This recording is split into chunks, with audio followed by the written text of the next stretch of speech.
In the headlines, 30 children abducted in Katsina regain freedom. Academic Staff Union of Universities asked to convene crucial meeting on Monday after receiving half salary in October. PDP presidential candidate wants Obasanjo's image on new Naira notes. And on the foreign scene, Ghana Kumepreko protest in Accra to resume on November 15. Hello and welcome to Trust TV News Updates. I am Martia Umar.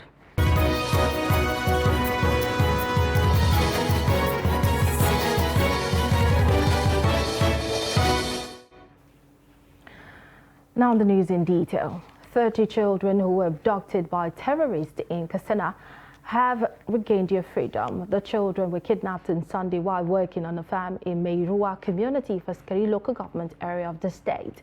The United Nations Children's Fund, UNICEF, on Friday had urged authorities to swing into action and rescue the children.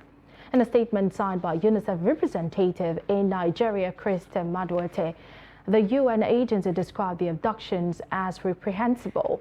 A police spokesperson, SP Gambo Isa, confirmed their release in a statement on Saturday. He said the victims, comprising 17 girls and 13 boys, have since been reunited with their respective families as investigations continue. The abducted children are aged between 15 and 18 years. The Imo State Police Command has confiscated 3 rifles, ammunition and other dangerous weapons from a house belonging to a gang leader identified as Ebuka. Imo Police Public Relations Officer Michael Abatam disclosed this while speaking to newsmen in the state. According to the PPRO, Michael Abatam, the divisional police officer in charge of Oguta Station, received a distress call reporting of a house burglary. He said the police officers responded immediately, and upon investigation, one of the Umuayata village native in Oguta local government area of the state confessed to the crime and said his boss, who is their gang leader, instructed him to burgle houses and keep the stolen items in his house. However, when the house was searched, 3 automatic English pistols, 46 live GPMG ammunitions, and all the items were found in his house. Weapons were also seized, but the PPRO said that the Commissioner of Police, Muhammad Ahmed Barte, ordered the command to ensure that the fleeing suspect and other members of the gang are apprehended. The need to properly profile any resident who indicates interest to join the vigilante group or any other community-based security outfit has been stressed. This follows a recent concern by stakeholders over the involvement of some bad eggs among vigilantes and other security guards formed to bolster security in communities. Salis Lawan has this report. The rise in insecurity in the country has led to the popularization of vigilantes, a self-appointed group of citizens who undertake law enforcement in their community without legal authority, typically because the legal agencies are thought to be inadequate. Seen as a necessity in communities where security is inadequate, traditional leaders, with the help of security agencies in Adamawa, have introduced a new policy aimed at sanitizing their operations. To scrap the vigilante, it is not a good idea. Let's try and get good ones that will work without fear or favor. The recent involvement of some bad eggs among the vigilante members has increasingly defeated the real objectives of the group in the communities, as the leadership of the group works toward weeding them out. We have our registration form. This registration form, when you receive it from the hand, you are going for your village case. The village case is to know either you are good or bad. When the village case sign, district case will sign, GPO will sign, SS will sign before I come to sign here. So we are not taking anybody like that. Some Yola residents said more need to be done for vigilante groups to complement the work of security agencies. Let their work be sanitized. They help communities sit in peace. I believe giving them the necessary support and encouragement would go a long way towards strengthening their operation.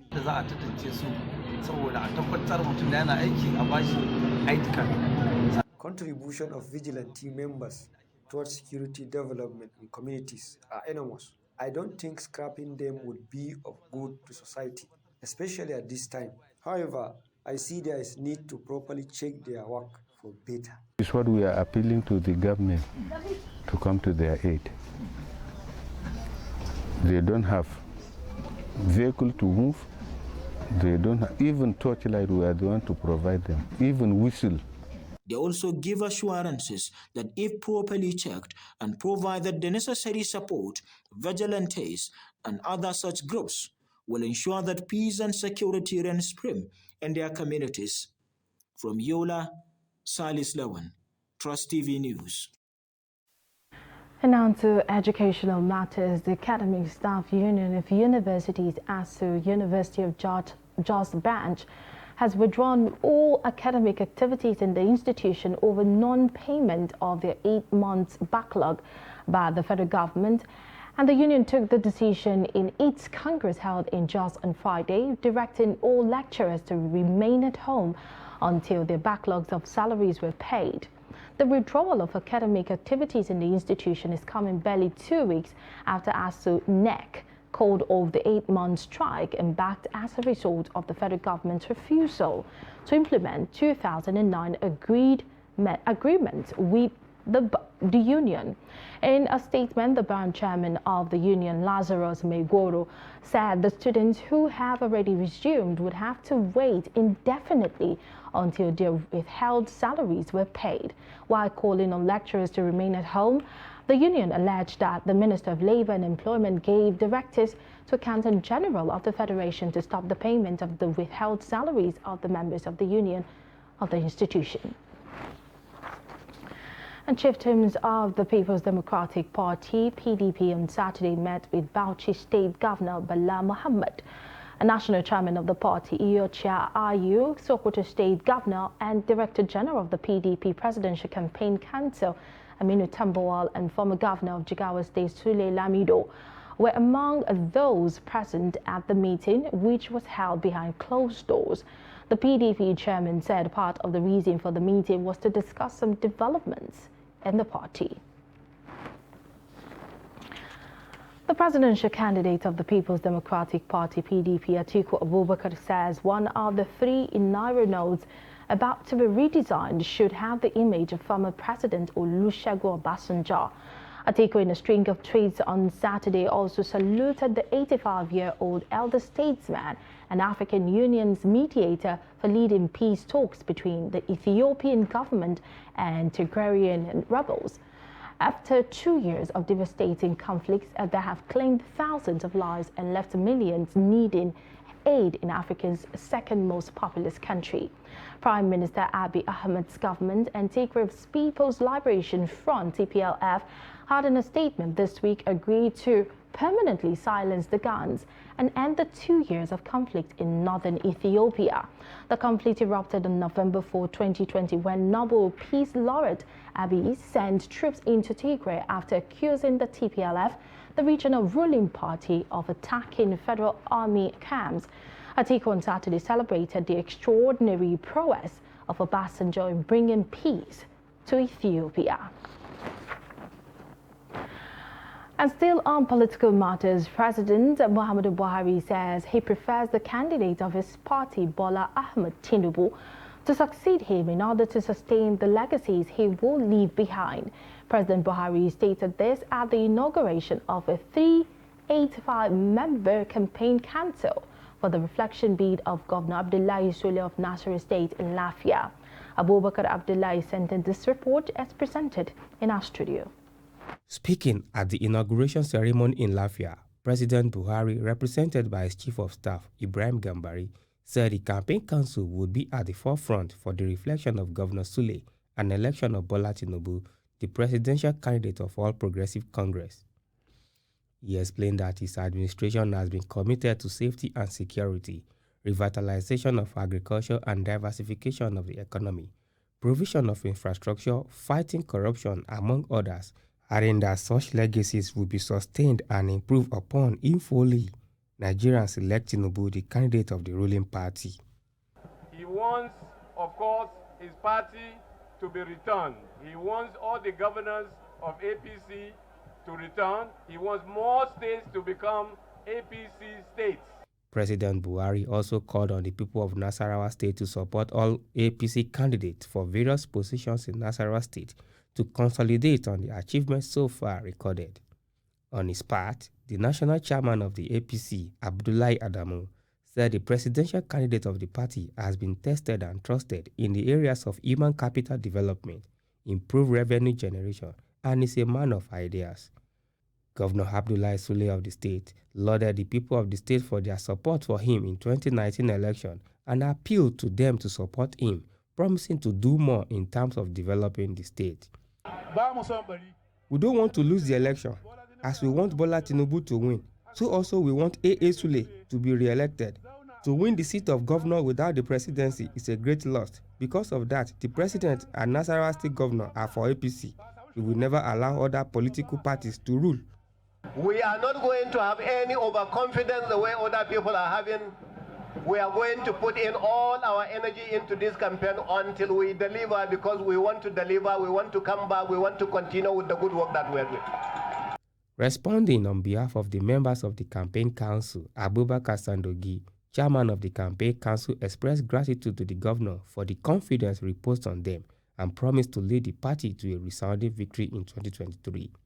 When you came in, some were saying, no, you are a greenhorn, you are not well known politically. I say it's a lie. This is an international politician, an international businessman, like it has been said by the previous speakers. Other speakers at the event promised to work towards ensuring success of the party in the state and beyond. And the victims of flood disaster being accommodated in various internally displaced persons camp in Yenagoa. The Bayelsa State capital got a 50 million naira donation from the wife of the All Progressives Congress APC presidential candidate Senator Oluremi Tinubu. And Tinubu, accompanied by members of the APC Women Presidential Campaign team, visited the camps to commiserate with the victims over the flood incident. Addressing the victims at the Ox Bolake Pavilion and Igbonene camps, the leader of the team, Senator Tinubu, announced the donation of 50,000 naira each to 1,000 individuals to recapitalize their small-scale businesses. Oluremi Tinubu, who reiterated that the visit was not political but rather to identify with them in the moment of need, prayed that the state will not witness such natural disasters again. Emperor Sage, acting paramount ruler Igbogene, had, while expressing the victims' appreciation, informed the delegation that the donation is the first of its kind. Meanwhile, hundreds of persons have been rendered homeless again after a fire outbreak razed down an internally displaced persons camp in Mafa local government area of Borno State on Saturday. It was gathered that the fire started at about 4:30 p.m. and destroyed an unspecified number of IDPs' temporary homes. You're still watching Trust TV News updates. Coming up shortly, we'll take a look at why T-Sports attracts many. Details of this report and more. To stay with us.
documenting the Nigerian story.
Welcome back. You're still watching Trust TV News Update.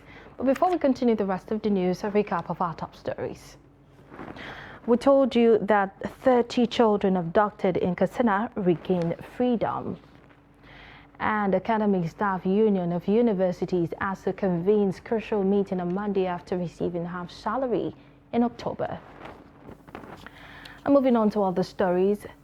Sellers of perishable foods in Lalong Perishable Market, popularly known as Farangada Market, in Jos North local government area of Plateau State, say items such as tomatoes, pepper, onion, among others, are always certified okay before they are sold to the public.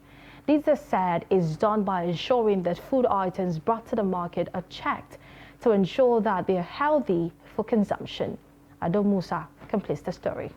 The sellers of perishable food items in the market said when such items are brought, the quality control personnel in the market always ensure that those food items follow stages of being cleared before being sold to the consumers. Abdullahi Idris, the chairman of the market, told Trust TV how perishable items were brought in and taken out of the market for consumption. These food items are directly brought to the market from the farms. They are brought in clean baskets. If they are taken to other states, we ensure that all the damaged ones are put aside. This is done to ensure that the perishable items are healthy for consumption. We don't joke with what we are eating. One of the roadside food sellers, Mariam Abdullahi, on her part said, they always ensure that the food items are safe for consumption as well as the environment. Our food is not expensive.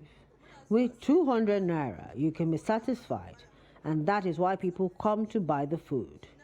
On a daily basis, more than 200 people patronize me. So in this place, my workers are also doing their best. On the issue of patronage, Mariam said she has customers from different areas that patronize her food. We buy meat from one Malam Madulai. His meat is always clean. I believe if not because our food is hygienic, people would not have been coming here to buy. That is why they come to buy. Aliu Ibrahim, who patronizes roadside food, said he buys the food because it is affordable. I buy the food because it is not expensive. You can buy 200 naira food and it will be enough to satisfy you. If you go to a big hotel, you will spend a lot of money. That is why we always patronize these sellers. These, among other similar reasons, many believe account for why many patronize roadside food vendors. Ado Musa, Trust TV News, Jos. Tea drinking habit in northern Nigeria is part of everyday life, and tea selling is common, and the people patronize the tea spots, popularly known as chai spots, for breakfast and dinner. But now tea sellers are selling different kinds of tea with mixture of ingredients that boost health or provides energy to drinkers. And this report, Bello Musa examines the variety of tea and the reason why tea culture is evolving in Kaduna. Take a look. Northern Nigeria, People patronize Meshayi spots mostly in the morning and evening. Tea spots are located in residential areas, parks, gardens, and other locations. In Kaduna, tea selling business is lucrative, with sellers offering different tea to satisfy their customers. However, now different ingredients or mixture are found in the tea, which many believed enhances their body system. Some tea sellers in Kaduna say they use different natural herbs to prepare the tea. Tea gives pleasure. We include lime and other ingredients in the tea. Those with cold also do come here to take tea. When you take tea, it prevents you from catching cold because we use ingredients like clove, ginger, and mixture in the tea. As the tea selling becomes more lucrative business in the north, so also the drinking of tea attracts more followership.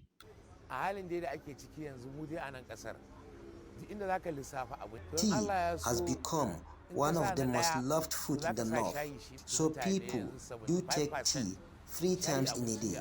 People also take tea more than any other food.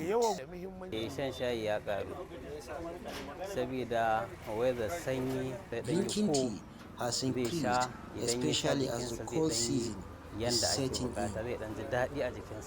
The sport makes tea drinkers to socialize with one another.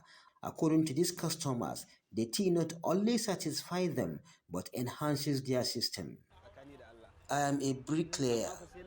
If I take tea in the morning, it will take me to 3 to 4 p.m. without taking any food. I get more energy by taking tea. The ingredients and different mixture in the tea gives me satisfaction. It prevents me from cold.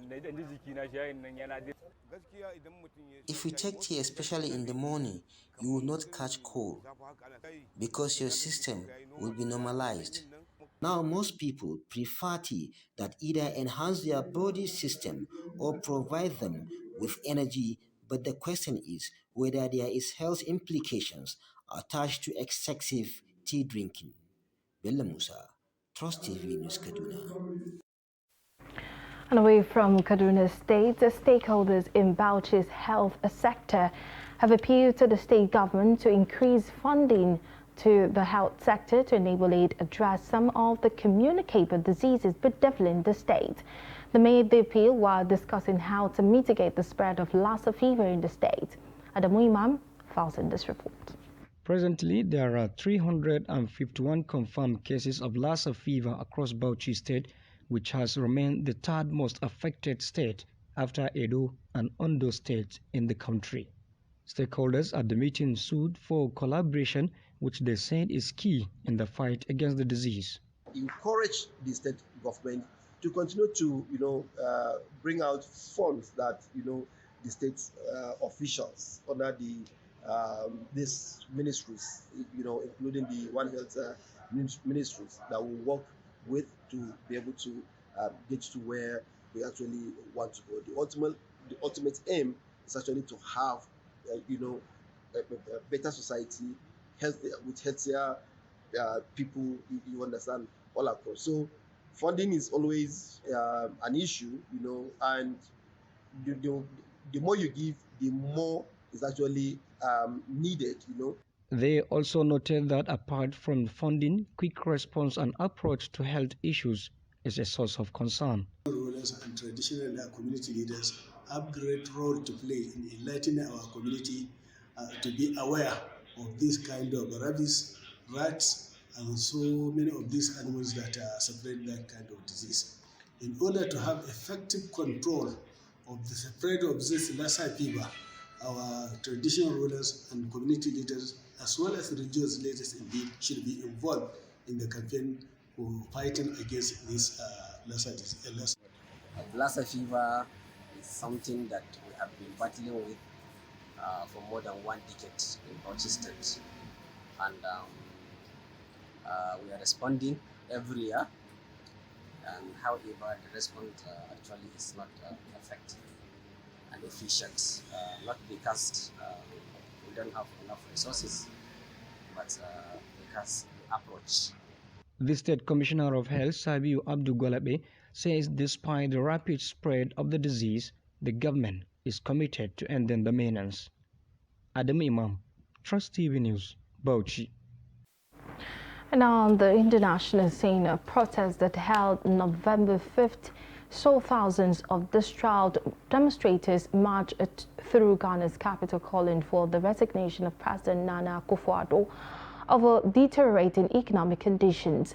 The free-falling city, rising cost of fuel, a food cost has worsened living conditions in the country, for which many have blamed President Nana Akufo-Addo. And protesters clad in red waves in placards and chanted Akufo-Addo must go and IMF no, in reference to the government's ongoing talks with the International Monetary Fund for billions of dollars to hold up the economy. According to the World Bank, the country has 1 in every 4 person living on less than $2.15 per day, and the protest was the latest in a series of demonstrations this year over the soaring cost of living that has made it even harder for the masses to set or to resume.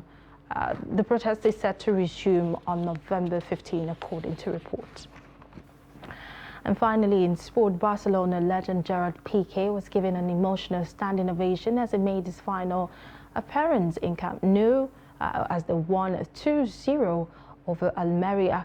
He was replaced in the 84th minute and tearfully embraced all his teammates, both Xavi and the entire Barca bench. And the 35-year-old will retire after Tuesday's trip to Osasuna. Although it is not certain he will play in that, there were several tributes to him on his farewell night at Camp Nou. Piqué, who was named captain, walked onto the pitch with his 2 sons as all his teammates wore shirts with his name and number 3 on the back. And that brings us to the end of the news update at this hour. For more, subscribe to our YouTube channel and follow us across all our social media platforms. I am Martia Umar. Thank you for watching and stay tuned.